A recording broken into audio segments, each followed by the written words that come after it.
ইতিহাসের পাতায় কিছু কথা এমনই রহস্যময় যেগুলো কিছু ট্রেন্ডে আবারও সামনে আসে।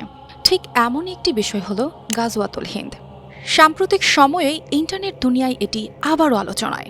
ফেসবুক থেকে শুরু করে রাজনৈতিক কিংবা ধর্মীয় সব অঙ্গনেই সরব। কিন্তু প্রশ্ন হলো, গাজওয়াতুল হিন্দ কি শুধুই একটি ঐতিহাসিক মিথ, নাকি এর পেছনে বাস্তব সত্য লুকিয়ে আছে? আজকের প্রতিবেদনে থাকছে সেই ঐতিহাসিক তথ্য। গাজওয়া মানে অভিযান, আর হিন্দ বোঝায় ভারতীয় উপমহাদেশ। ইসলামী ঐতিহ্যে গাজওয়াতুল হিন্দ নিয়ে কিছু ভবিষ্যৎবাণী রয়েছে। এতে বলা হয়, এই উপমহাদেশে একসময় মুসলিম ও মুশরিকদের মধ্যে যুদ্ধ হবে, যেখানে মুসলিমরা চূড়ান্ত বিজয় লাভ করবে। রাসূলুল্লাহ সাল্লাল্লাহু আলাইহি সাল্লামের কিছু হাদিসে এই যুদ্ধের কথা উল্লেখ আছে বলে দাবি করা হয়। এই যুদ্ধকে বদরের সমতুল্য বলেও উল্লেখ করা হয়েছে। গাজওয়া হিন্দ নিয়ে ইদানিং অনেক কথা হচ্ছে। তো হযরত আবু হুরায়রার যে হাদিস যে এই যুদ্ধটি হবে, হিন্দ বলতে তো আসলে বিশাল একটা এলাকা। বর্তমান আফগানিস্তানও কিন্তু হিন্দের এলাকা। আফগানিস্তান, পাকিস্তান, শ্রীলঙ্কা, বাংলাদেশ, মিয়ানমার, যেটা মহাভারত, যেটা মানে বিশাল অঞ্চল, ভূখণ্ড, এগুলি সবটাই কিন্তু হিন্দের অন্তর্ভুক্ত। তো এগুলো অনেক সময় অনেকে বললে কেউ হয়তো শত্রুতা করেন যে কেন এই হাদিসগুলি বলা হচ্ছে। এগুলো আমাদের এটা যেটা আল্লাহর কিতাবে লওহে মাহফুজে লিপিবদ্ধ, কলাম মেরে দেওয়া হয়েছে, এটা তো লঙ্ঘন হওয়ার কিছু নেই। আমরা চাইলেই কি না চাইলেই কি, তো এটা হবে। তবে এটা হবে মূলত ইমাম মাহদি যখন আসবেন তখন এই ঘটনাগুলি সংঘটিত হবে।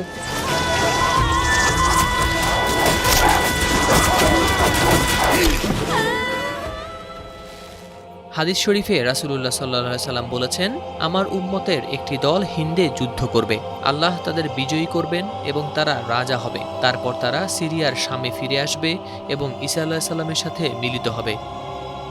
হাদিস অনুযায়ী এ যুদ্ধে মুসলিম বাহিনী হবে সংখ্যায় সীমিত, কিন্তু তাদের ঈমান থাকবে দৃঢ়। তাদের বিপরীতে থাকবে বিরাট এক বাহিনী, যারা মুসলিমদের পরাস্ত করার জন্য উঠে পড়ে লাগবে। মুসলিম বিশ্বাসে রাসূলুল্লাহ সাল্লাল্লাহু আলাইহি সাল্লামের বাণী চিরন্তন সত্য এবং এতে সন্দেহের বিন্দুমাত্র অবকাশ নেই। বসুন্ধরা টিস্যুতে ছাড়ের ছড়াছড়ি। বসুন্ধরা টিস্যু নিয়ে এলো নিশ্চিত ছাড়। রাসূল সাল্লাল্লাহু আলাইহি সাল্লাম বলেছেন যে হিন্দের সাথে একটি যুদ্ধ হবে, ওই যুদ্ধে যারা শাহাদাত বরণ করবে তারা শহীদ নিশ্চয়ই, তারা অনেক বড় পুরস্কারে তারা ধন্য হবে। এবং যারা সেখানে শরিক হয় তাদেরকে শরিক হওয়ার জন্য উদ্বুদ্ধ রাসূল করেছেন, তারা প্রত্যেকেই মাগফুর হবে। এখন হিন্দের সাথে যুদ্ধ, হিন্দ বলতে হিন্দুস্তানকে বোঝানো হয়েছে। তো এখন এই গাজওয়ায়ে হিন্দ রাসূল বলেছেন, বলার পরে কি গাজওয়ায়ে হিন্দ হলো কি হলো না, এ বিষয়ে কিন্তু একাধিক মতামত উলামায়ে কেরামের পাওয়া যায়। তবে আমরা ইতিহাস পড়লে দেখি যে হিন্দ কিন্তু বিজয় হয়েছে।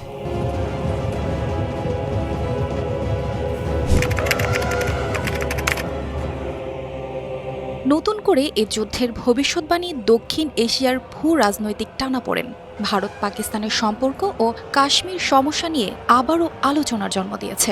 এমনকি মধ্যপ্রাচ্যের চরমপন্থী গোষ্ঠীগুলো এই ধারণাটিকে তাদের প্রচারণার অংশ হিসেবে ব্যবহার করছে। কিছু সংগঠন গাজওয়াতুল হিন্দকে তাদের প্রচারণার হাতিয়ার হিসেবে ব্যবহার করছে। তবে রাসূলুল্লাহ সাল্লাল্লাহু আলাইহি সাল্লামের ভবিষ্যৎবাণীকে কোনো চরমপন্থী কাজের হাতিয়ার বানানো একেবারেই গ্রহণযোগ্য নয় বলছেন সমসাময়িক ইসলামিক স্কলাররা। গাজওয়া হিন্দ আগেও হয়েছে, প্রথম শুরু হয়েছে মোহাম্মদ বিন কাসিমের সময়, জানেন আপনারা এটা।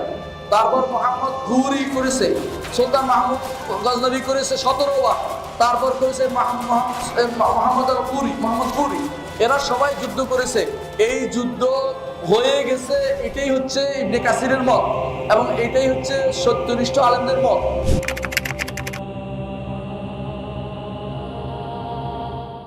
রাসূলুল্লাহ সাল্লাল্লাহু আলাইহি সাল্লাম এই যুদ্ধের মাধ্যমে ঈমানের পরীক্ষা এবং আল্লাহর সাহায্যে চূড়ান্ত বিজয়ের কথা বলেছেন। অনেকে এই যুদ্ধকে বদরের যুদ্ধের মতো ভয়াবহ এবং ঈমানের এক চূড়ান্ত পরীক্ষা হিসেবে কল্পনা করেন। ওই যুদ্ধে মুসলিমদের ত্যাগ হবে অত্যন্ত ভয়াবহ। হাদিসে বলা হয়েছে, এত মুসলিম শহীদ হবেন যে রক্ত পায়ের টাকনু পর্যন্ত পৌঁছাবে। অংশগ্রহণকারী মুসলিমদের 1/3 শহীদ হবেন, 1/3 পালিয়ে যাবেন, আর বাকিরা চূড়ান্ত বিজয় অর্জন করবেন। তবে সেই বিজয় হবে এতটাই ত্যাগে ভরা যে উদযাপনের মতো মানুষও খুব কম হবে।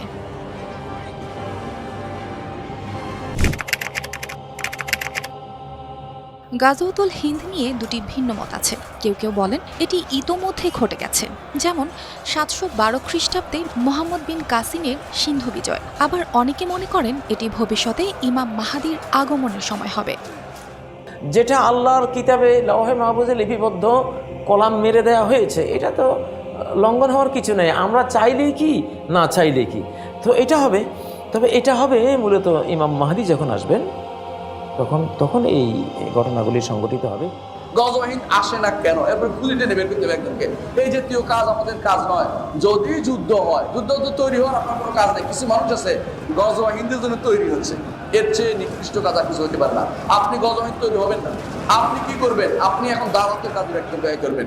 গাজওয়াতুল হিন্দ কোনো সাধারণ যুদ্ধের গল্প নয়, এটি মুসলমানদের বিশ্বাস, ত্যাগ এবং আল্লাহর প্রতি ভরসার এক অনন্য প্রতীক।